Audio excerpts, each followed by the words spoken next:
네, 기업앤 이슈 시간입니다. 오늘은 우리나라 통신 3사 중에 만년 3등이라는 수식어를 달고 있는 LG U+가 주인공입니다.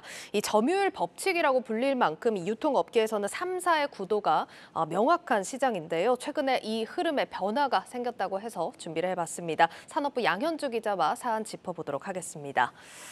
양 기자, 요즘 이제 최근에 이동통신 시장에서 만년 3등이라고 불리잖아요. LG U+가 좀 변화가 생겼다고요? 네, 그렇습니다. 이 통신업계에는 20년간 이어온 법칙이 하나 있습니다. 바로 5대 3대 2 법칙입니다. 뭐 앞서서 점유율 얘기를 좀 네. 했으니까 점유율 법칙이겠죠? 네, 맞습니다. 이 SKT, KT, LG, U+가 각각 차지하는 시장 점유율을 뜻하는 건데요. 이 숫자 그대로 절반 이상의 점유율은 SK텔레콤이, KT와 LG U+가 남은 점유율을 나눠 가진다는 말입니다.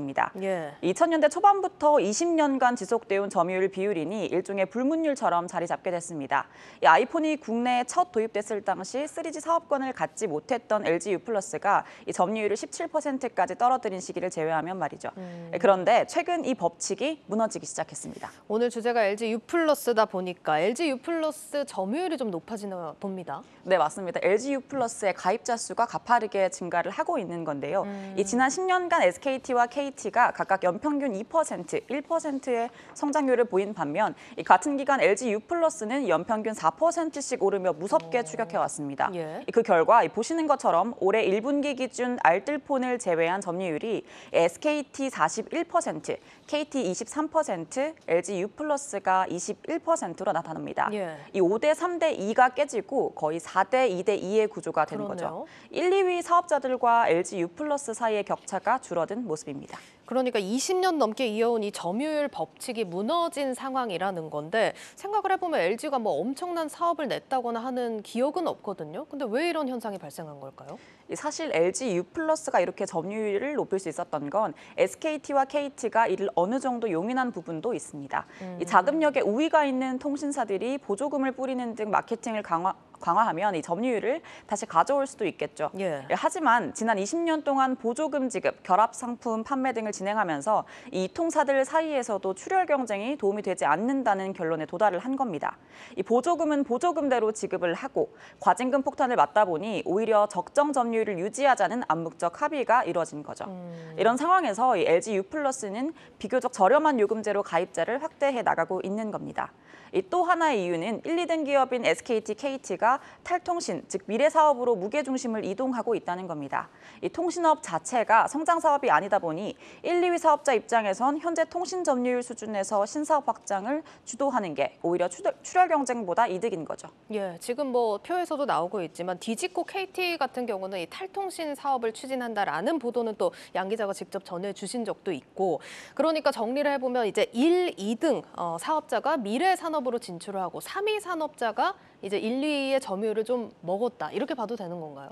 네, 그렇습니다. LG U+는 알뜰폰 시장을 통해서 이 타사 가입자를 뺏어오는 전략을 취하고 있습니다. 이 알뜰폰 가입자는 대부분 LTE 요금제를 많이 쓰다 보니 지난해 10월 기점 LG U+의 LTE 가입자 수는 KT를 뛰어넘었습니다. 예. 또 현재까지 그 격차를 벌이고 있는 상황인데요. 이 5G가 아니라 비교적 요금제가 낮은 LTE 이용자 수가 느는 게 또 손해로 보일 수도 있지만 중장기적으로 보면 5G 가입자 전환을 유도하기도 쉽다는 판단이죠. 그렇죠. 여기에 최근 과기부가 5G 주파수 추가 할당을 결정했습니다. LG U+가 주파수 폭을 확보할 경우 이 5G 품질 역시 대폭 향상될 것으로 기대됩니다. 그런데 좀 한 가지 아쉬운 게 업계 1, 2위 기업은 지금 탈통신, 통신 사업에서 벗어나서 신사업을 추진하는 이런 단계에 있는데 LG U+가 뭐 이렇게 점유율을 늘리고 성과를 내는 건 좋지만 신사업에 뛰어들지 못한다는 건 장기적으로 봤을 때는 아쉬운 부분 아닌가요? 물론 LG U+가 미래 사업을 아예 하지 않는 것은 아닙니다. 다만 1, 2위 사업자의 전략이 조금 다른데요. 예. 이 신사업에서 적극적인 투자를 하기보다 이 제휴를 통한 안정적인 확장을 꾀합니다. 대표적인 게 바로 미디어 사업이죠. 이 자체 OTT를 만드는 대신 이 넷플릭스, 디즈니 플러스 등 글로벌 공룡 업체와의 제휴를 적극 활용하는 식입니다. 조금은 다른 전략을 택한 LG U+다 이렇게 설명을 할 수 있을 것 같은데 이런 방향성에 대해서 가장 날카롭게 평가를 할 수 있는 게 주가일 겁니다. U+ 주가 좀 어떻습니까? 네, 이 최근 폭락장에서 통신주들이 경기 방어주로서의 역할을 좀 잘 하고 있죠. 예. 그런데 이 표를 보시면 SKT는 1.29% 소폭 하락하고 KT는 11% 상승했습니다. 이 같은 기간 코스피가 17% 하락한 것과 비교하면 이 통신사 1, 2위 기업은 예전의 명성을 좀 찾은 듯합니다. 예, 그렇네요. SKT와 KT의 강세는 이 경기 방어주라는 측면도 있지만 이들이 추구하고 있는 탈통신에 대한 시장의 기대감이 반영됐다고도 볼 수 있습니다.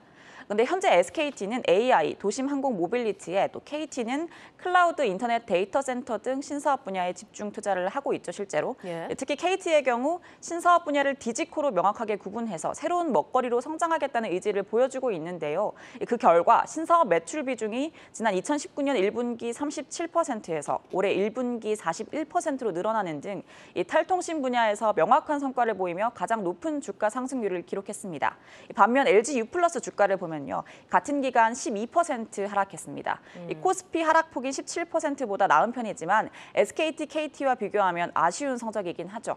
즉 LG U+가 이동통신 시장에서 점유율을 높인다고 하지만 이 미래 성장성이 다른 통신사에 비해선 아직 평가를 좀 제대로 받고 있지 못하다고 해석할 수 있겠습니다. 알겠습니다. 역시나 다들 걱정하는 부분은 비슷한 것 같습니다. 주가에서 보면 좀 여실히 드러나는 모습인데 LG U+도 제대로 된 미래 먹거리를 확보할 필요가 있어 보이는 시점인 것 같습니다. 양현주 기자였습니다.